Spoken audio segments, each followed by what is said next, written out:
Alrighty, welcome back. We just talked about Michigan and some of the hurdles they've had to get over as they go into spring ball and into the 2024 season with Sharon Moore as their head coach.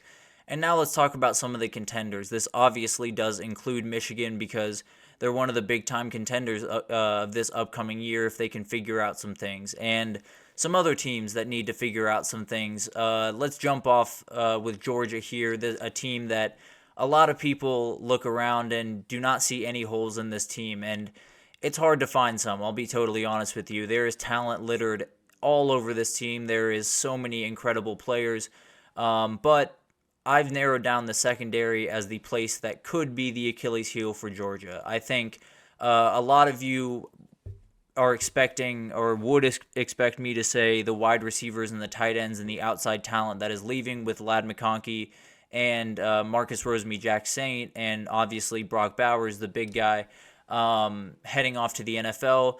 That is a huge hole, but I think they've done an incredible job filling that with guys that are proven. I think Dominic Lovett is ready to take the next step. Ra Thomas is an absolute beast. And I think adding London Humphreys from Vanderbilt was an absolutely huge pickup. But the secondary is a little bit different of a story. There were a number of guys leaving Athens to the NFL that were in huge positions for this team and were a big part of their success. I think, obviously, there are three guys really that kind of set this all off, and it's Tyke Smith, Javon Bullard, and Kamari Lassiter. All of those guys are incredibly hard to replace. There are so many incredible plays that they've made. Tyke Smith does just about everything really well. Javon Bullard is one of the hardest hitters that you will ever see, and Kamari Lassiter makes some just remarkable plays in coverage that I can't even fathom. But they have tons of talent in this room. That is not going to be a problem for Georgia. They did lose A.J. Harris to the portal. He is now at Penn State, so that's another corner that is out the door. So definitely does hurt them a little bit, but plenty of corners to choose from, plenty of guys that can step up. But will they step up is the big question. Daniel Harris is a huge piece for this team going into 2024. Dalen Everett and Julian Humphrey, two other guys that have to be or will be playing big-time snaps at the corner position. And then Ellis Robinson coming in as a freshman is someone that I think could play a huge part, especially if one of those three guys goes down with injury or just doesn't quite play the level of football that he needs to be playing. I could see Ellis Robinson definitely jumping into that role and playing big-time minutes. I saw a tweet earlier about the freshmen that have played plus 300 snaps under Kirby Smart. I think there's multiple that could play 300 snaps in this secondary that are freshmen this year. And let's get to the safety side because that's where the other guy is. Safety to me is kind of a bigger hole, and it's kind of weird to say that just because Malachi Starks is one of the best safeties in the country. So that position I'm not worried about. He is going to hold that down. He's going to be incredible and will be an awesome security blanket for this defense. There's no two ways about that. But a lot of guys are stepping into new roles. A lot of guys are stepping into bigger snaps that they haven't played before. So Johnny Olaguero is one of those guys. He's someone that had kind of been more rotational, situational type guy on the back end. He's now going to be the down in, down out, whether that's nickel or boundary safety, I don't know, but he is going to be in the game pretty much all game. So that is something that he is going to have to really step up to the challenge for. Dan Jackson, another veteran that has played snaps here and there, definitely more of a rotational or special teams guy.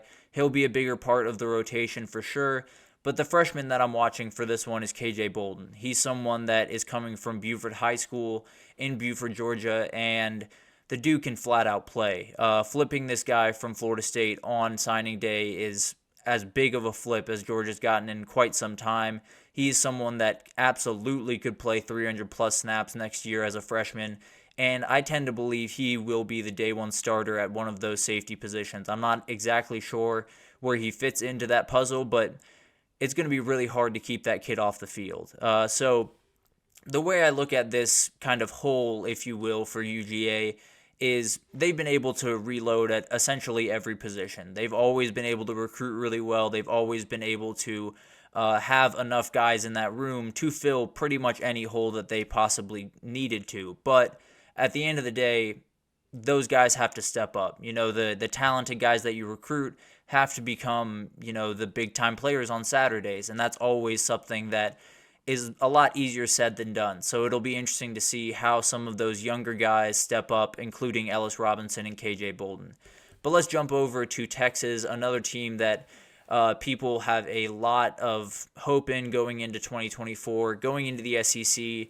It doesn't look like anyone is worried that they're going to miss a beat because they're currently second in odds to win the SEC. So a lot of confidence around this team. But if I were to pick an area where they just have to hit or it's going to be a really, really long year is defensive line. And I think this makes total sense. The amount of turnover at that position this offseason for Texas has just been insane. And it's not just players. Obviously, T'Vondre Sweat and Byron Murphy going off to the NFL, those guys were huge for the Texas team last year.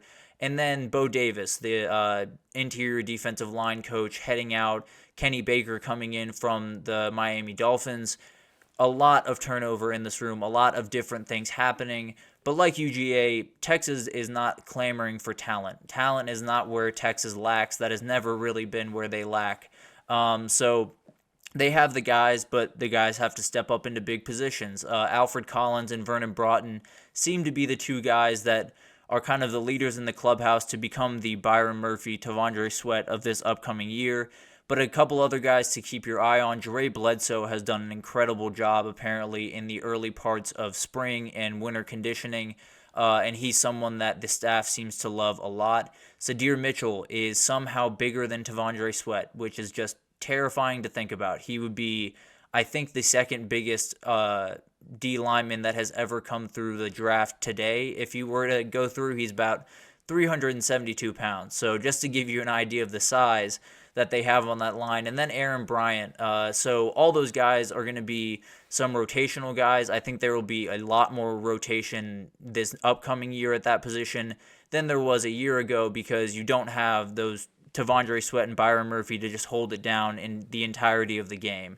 Or at least I don't think they do. So it'll be interesting to see how that rotation works and what guys end up kind of narrowing down those positions. I think Jere Bledsoe is someone that a lot of people don't know the name now, but you will by the middle of the season for sure. And then the edge position is another part of this defensive line that's a little bit different than interior, where there are tons of dudes on this Texas roster that are set to make breakouts at that position. There are so many dudes that have production in their past or are transfers in or whatever it is. But it seems like from a personnel standpoint, this position is in very good shape. Trey Moore, Ethan Burke, Barron Sorrell, all incredible edge rushers, or at least should be incredible edge rushers going into this year. But at the end of the day, the last couple of years since Steve Sarkisian has taken over, getting sacks has been a big problem for this team, and it has really hurt them in some of the games that they definitely could have won but didn't, including the playoff game. There were a couple of times where they got to Michael Penix but couldn't get him on the ground, and that's the entire entire tale of that game, really. If they were able to get him on the ground a couple more times, maybe they win that game. So I think in terms of what I think will happen with that edge team, I think they will be more than fine. But it is a worry whenever you don't have production from a team perspective going into that year at that position. You got to just hope that some of these guys hit. But they have a ton of guys that have the ability to be absolute game wreckers if you put them in the right position. So I'm not necessarily as worried about edge rushing as interior defensive line, but definitely something to watch there. So let's jump over to the Big Ten now. We got Ohio State, and Ohio State's kind of an interesting one. There are not a lot of holes in this team, I'll be totally honest. But what I landed on was Will Howard in the O-line.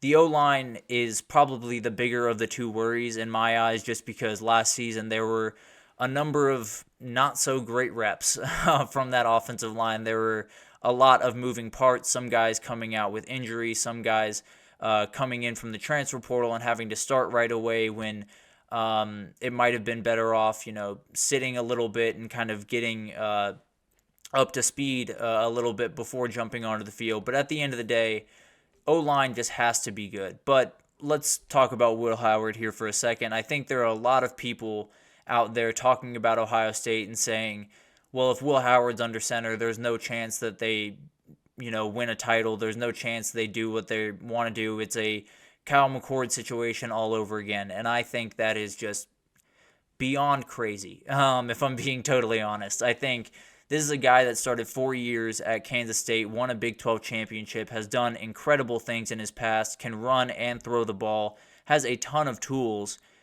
And the one biggest difference between him and Kyle McCord is Will Howard has seen way more football than Kyle McCord has at the college football level. And obviously, playing in the Big Ten is a little bit different than playing in the Big 12. There's no two ways about that. And another big hurdle for him will be this offense is going to be different than the one he ran at Kansas State. I think a lot of the run concepts are going to be different. A lot of the pass concepts are going to be different. So he is learning a new playbook. He is kind of learning a playbook that it might be a little bit uncomfortable at first. And he does have to get on the same page with wide receivers. So there are hurdles for Will Howard. There's no two ways about that. But I think if you're an Ohio State fan and you're looking at this team and your biggest worry is Will Howard, you have not a lot to worry about. Because one thing I do know about Will Howard is he's going to come in every day and work his butt off to make sure that he's ready for that moment. He is going to put together an incredible piece of work in every single practice. He's a great leader.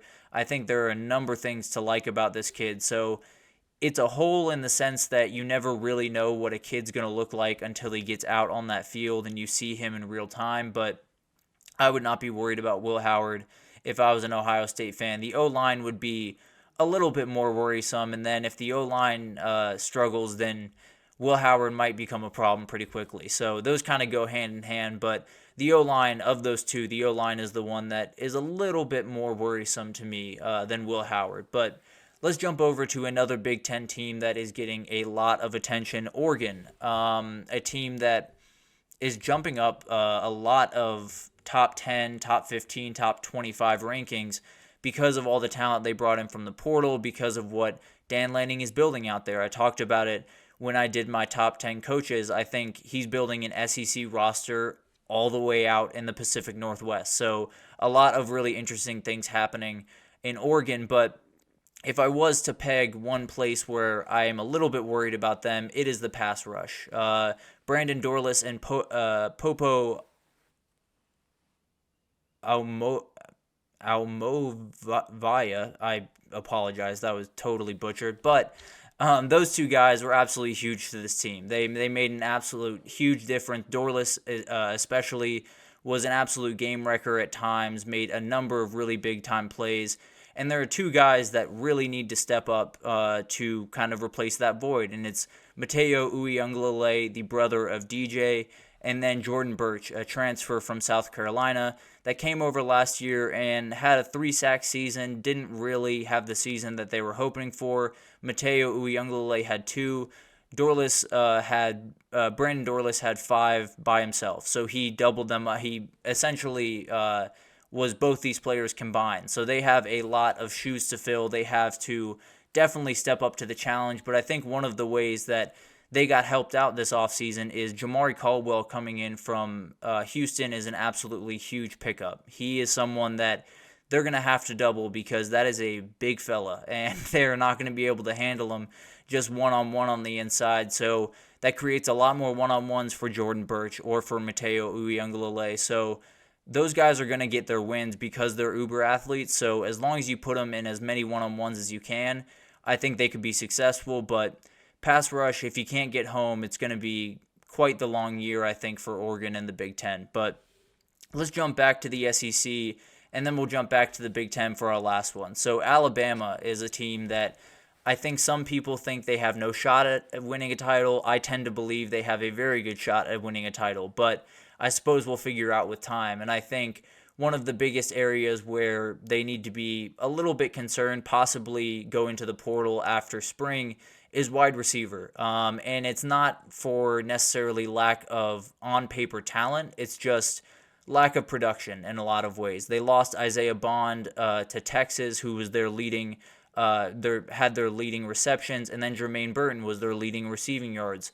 So a lot of guys that are walking out the door that need production filled, especially in an offense where your quarterback is not necessarily the most prolific passer in the world. He's more than good at passing, but there is, some worry there. So Kendrick Law, Kobe Prentice, and Jalen Hale are all back. None of them have ever really been the biggest part of the offense. Kendrick Law and Kobe Prentice have played different roles at different times. Jalen Hale has made some really incredible plays, but those were few and far between. So they're going to need those guys to step up. I think bringing in Jeremy Bernard from Washington is huge because he is all the things that those other guys aren't. He is experienced. He is a smart receiver. He knows what it takes to be in a national title. Jeremy Bernard was with Washington a year ago when they made that run. So I think that's a huge addition to that room. I think it gives it some structure that it very much needs.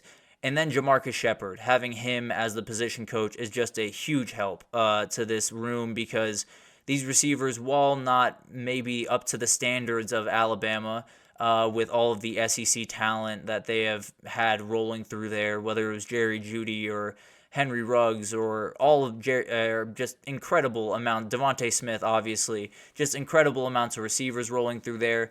This will not be one of those years where they have all first-round receivers all over the field. This will be a little bit more of a patch job, a little bit more of just trying to get the most out of these guys and put them in the right position, but I think they're in a position to do that. I think having Jamarcus Shepard is a huge help, but at the end of the day, if one of those guys doesn't step up and become the number one, Jalen Hale is the one that I'm watching in particular to become that number one wide receiver, but if someone doesn't step up and do it, it could be a really tough season for Jalen Milroe throwing the ball, and if he can't throw the ball, it could be a really tough season just overall because although his legs are incredible, if you can key on that and really hone in on that, it could be tough sledding for him at times. But then finally, let's get to our last team, the team we just talked about in the last segment, Michigan. And we talked about it a little bit, but the quarterback position is very confusing. Obviously, they have Alex Orji up there that played some snaps a year ago and did a really good job. Mostly runs, not a lot of very interesting plays from him, but at the end of the day, he handled business when he had to, and that is really all you could ask for from someone that was that young at the time. Jack Tuttle is also in that room. He has never really played consistently, so I wouldn't necessarily bank on him being the guy.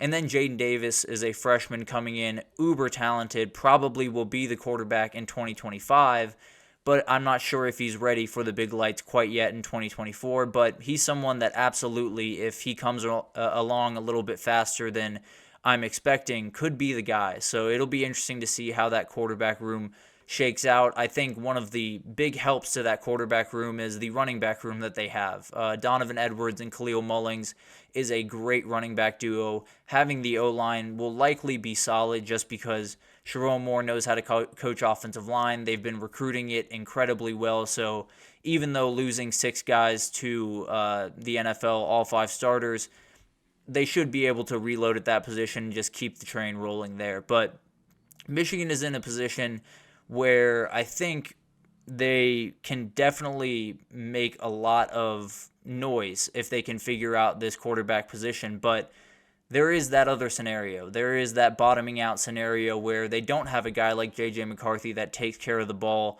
remarkably well and doesn't miss a ton of passes and can put the ball where it needs to be on time. So a Michigan offense that is so dependent on these guys that we call game managers, these guys that, don't necessarily make big-time flash plays all the time, but they make the right play over and over. It's hard to replace that, and especially with some of the guys that they have in the room because Jack Tuttle has struggled with interceptions in the past. Alex Orji is not necessarily the greatest passer of the football, and Jaden Davis might just be a little bit too young, and with young comes mistakes. So there's a lot to be interested in with this quarterback room. I think spring will be huge for them to figure this out.